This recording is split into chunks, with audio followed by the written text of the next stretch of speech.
Oh, come on, we got to try that again. Good evening indeed. That was much better. When I saw the final cut of the video, I realized that I was going to be shown up if I didn't incorporate some sort of visuals, so here it is. Good evening and welcome. My name is Drew Martin. I'm the principal of Rise Academy, and I'll be the MC for this evening's third annual Be the Change event. You're going to meet Nia, the girl at the end of the video, later on tonight. But before that happens, you're going to have to listen to me. I was told as MC that I get the distinct honor of asking you to turn your cell phones off. So please turn your cell phones off. I was also told that after I ask everybody to turn their cell phones off that I could talk to you about whatever I want for however long I want. And I want to talk to you this evening about 5 things. It's actually been narrowed down from a list of 30. I want to talk to you about Boston, Massachusetts, Old Glory, the QWERTY Keyboard, women's clothing, and my personal favorite, team charter schools. Ben, our development director, who's backstage, is already seriously regretting assigning the task of emceeing to the most ADD school leader in the network. But as my father always used to say, when you ride on the back of a wild elephant, you go where the elephant goes. So let's get started. Topic 1. We start in Boston, my hometown, and home, by the way, to the 2007 World Series champion Boston Red Sox. Oh, you will get detention if I can figure out where you are.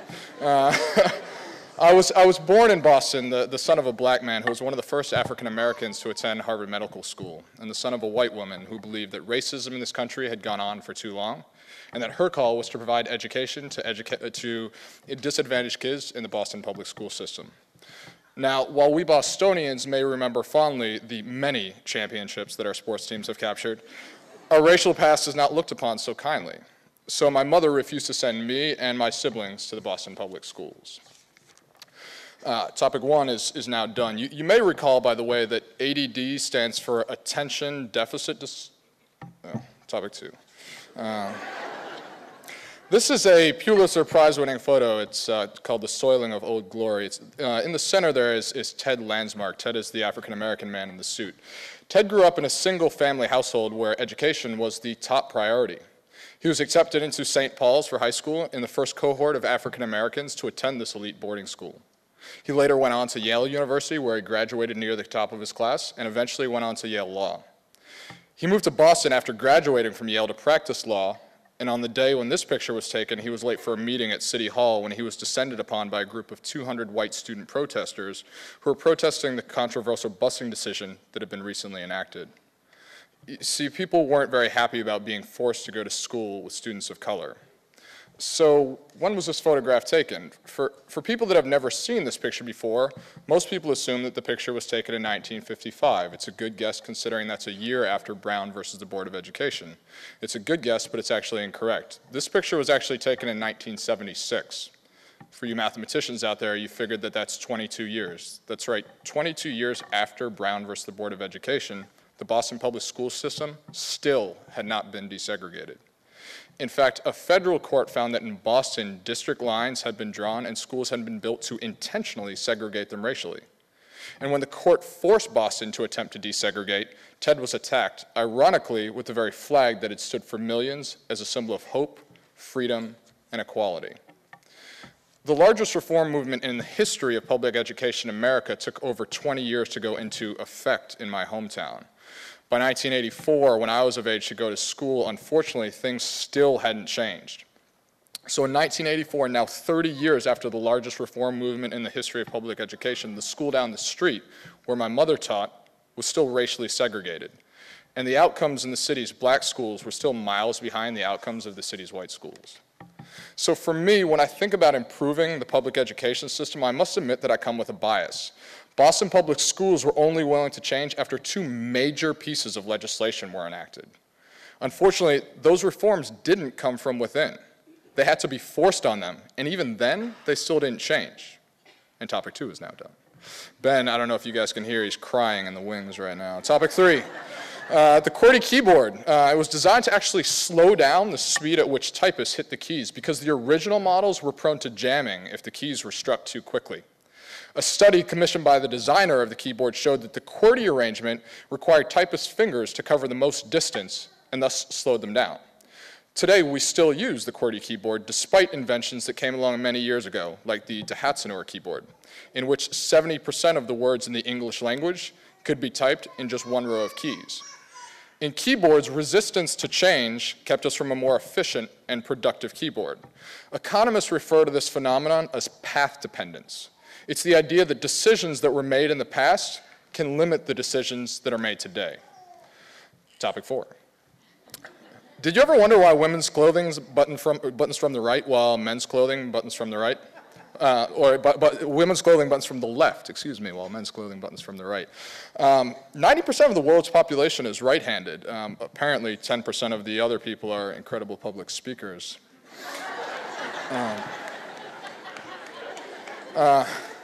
So it makes sense for all clothing to button from the right, but that's not the case. In the 17th century, buttons were first used on the clothes of the wealthy. At the time, women were dressed by their mostly right-handed servants, while men dressed themselves. Hundreds of years later, we produce billions of dollars of women's clothing, nearly all of them buttoned inconveniently from the left.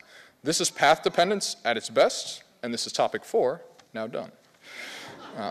If only path dependence were limited to relatively inconsequential things like women's clothing and QWERTY keyboards, instead of resistance to desegregation or expectations for our nation's urban public school students, we might not have this educational crisis. Nationally, the fact that the public school system is turning out millions of students a year who are unprepared to compete in the real world is definitely unsettling to me and many others. However, it is the fact that the approach to solving these problems hasn't changed that is the most disconcerting.